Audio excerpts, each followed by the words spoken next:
If you're thinking about buying a house and wondering how to improve your credit score quickly and at no cost to you, you're going to want to watch this video all the way to the end. Mortgage lenders use your credit score to determine how much they're willing to lend you and how much interest they'll charge you for that loan. In this video, I'm going to show you what formula is used in determining your credit score and how you can improve your score as quickly as possible and for free. So let's get to it. A credit score is essentially a grade given to you, an individual, indicating your credit risk. Lenders will use your score to determine if you are a high risk or low risk borrower, meaning how likely are you to pay your bill on time or at all. Your credit report will show lenders a history of how you use credit currently and how you've used it in the past.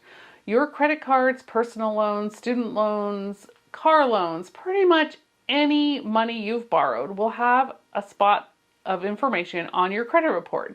This is what is looked at by lenders to know how risky it is for them to lend you money. A credit score can range from 300 to 850, with 300 being the lowest and the worst score. Your score is determined by these 5 things: payment history, amounts owed, length of credit, new credit, and mix of credit. But not all these categories are ranked equally. I'll go over which ones impact your overall score the most later in this video, but first let's talk about what you should do before you apply for your loan. So before you apply for a loan, you need to know what is on your credit report. Once every 12 months, you can get a free credit report from each of the 3 major credit reporting agencies: Experian, TransUnion, and Equifax. To get your free reports, go to annualcreditreport.com. I'll put a link in the description below. Now be aware, there are sites that will charge you for these reports and try to sell you services to monitor or improve your credit. But you don't need to pay anyone to do this. You can do it yourself. Everything you need to do to improve your credit score, you can do for free. And by the end of this video, I'll tell you the best way to get professional help in improving your credit score also for free. So keep watching. So once you get to annualcreditreport.com, be sure to get all 3 reports. Each one is a different score, so you need to know all 3 of them. If you have a major credit card, many of them offer free monthly credit score updates. If you don't see that option when you log into your credit card account online, call the number on the back of your credit card and ask them if they offer this service. Once you have your credit reports, it's important to understand the information that's impacting your score. So let's go over which parts of your report affect your score the most. Payment history impacts your credit score the most and accounts for 35% of your overall credit score. To have a good score, you have to pay your bills on time. If you have trouble remembering things like this, or you tend to procrastinate in opening your mail and getting your bills paid, then set up autopay so you're never late on a payment again. Later in this video, I'll tell you how to improve your score if you've already had some late payments. But for now, let's look at this as someone who's just starting out with no credit history at all. Next, the amount you owe on your existing credit impacts your overall score by 30%. For example, if you have a $5,000 limit on a credit card and you keep a balance of $4,000, that is using 80% of your available credit. This would be a red flag to lenders. Someone using credit responsibly will only carry a balance of 10% or less of their credit limit each month. Using 10% or less would give you an A grade in this category.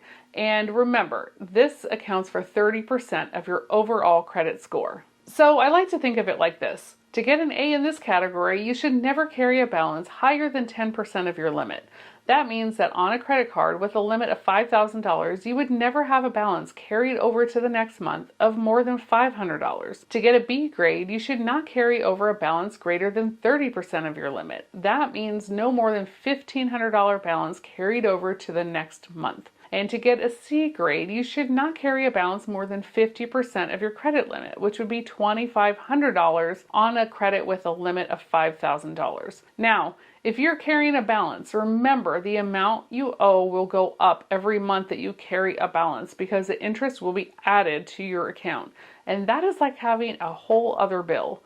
Most credit cards have a very, very high interest rate. It's not uncommon to see 15, 20, 25% and more interest on a credit card. So unless you have an emergency, like your car broke down or you cracked a tooth and you have a large dental bill to pay, don't carry a balance.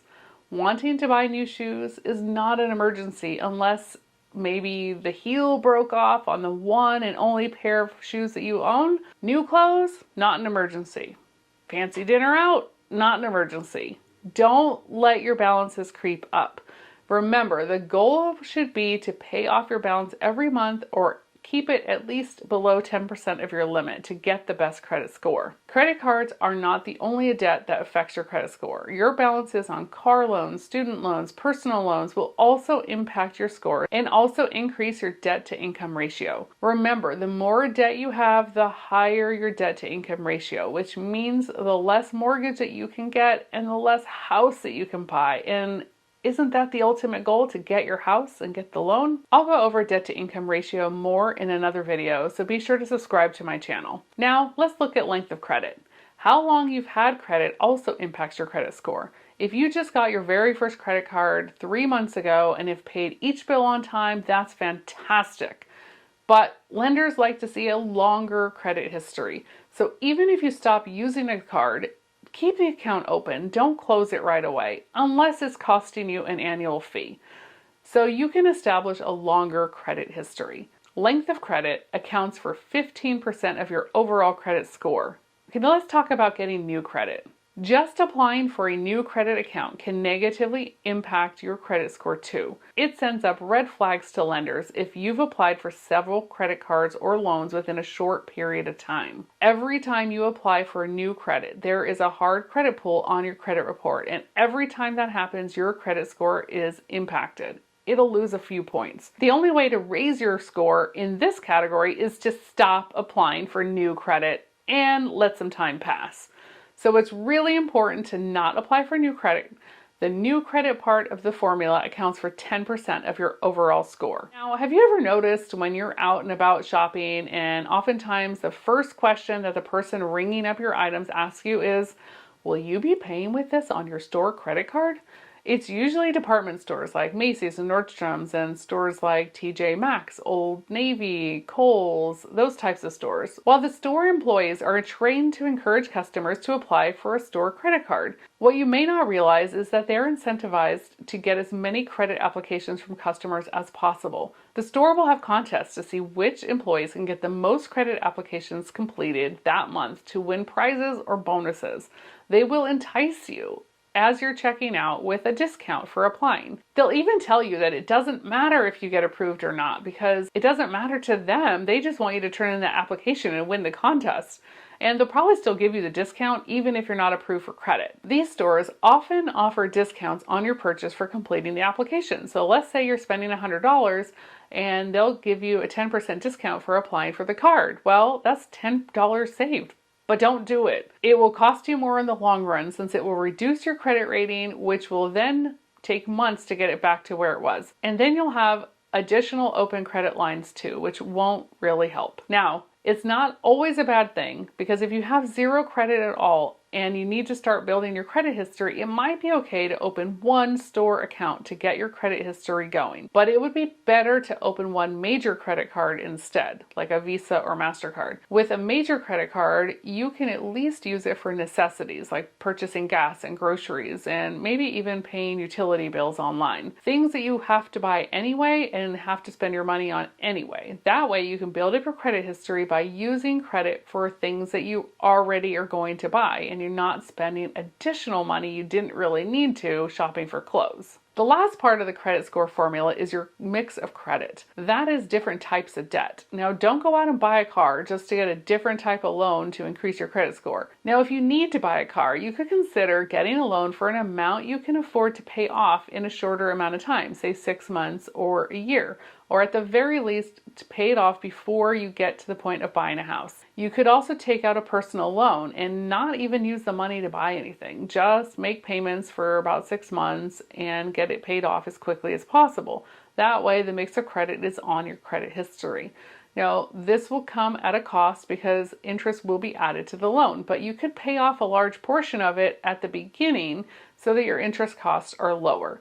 If you already have a student loan, that is a different type of debt and you already have it. So don't worry about getting a mix of credit. So that's what you should do if you're getting credit for the very first time. But if you've already been using credit and you've made some mistakes, had late payments, applied for too many credit cards, and your credit score is less than desirable, let's talk about what you can do to improve your score. Credit mistakes and negative reports will fall off your credit report in 7 years. The Fair Credit Reporting Act says that negative reports must be removed from your credit report in 7 years. But it's also true that the longer it's been since the negative report was on your credit report, the less it impacts your overall score. So it's really important to understand this before you start trying to repair your credit on your own. For example, if you have a credit card account you haven't paid or promised the creditor you'd pay from, say, 5 years ago, it is negatively impacting your credit score, but not as much as it would be if it had just happened a year ago. It's already 5 years old. You're 2 years away from it falling off your credit report completely, as long as you don't do anything to reset the clock. So before you make any contact with that creditor about your old debt, it's important that you understand that doing so may restart your 7-year clock. If you have some old unpaid debt on your credit report, you should take a minute to read the article, How to Avoid Resetting the Clock on Old Debt, published by Bankrate.com. I'll put a link to it in the description below. Now, there are some things that you can do to clean up your credit report. The first thing you should do is review your report to see if there's anything in your report that isn't correct.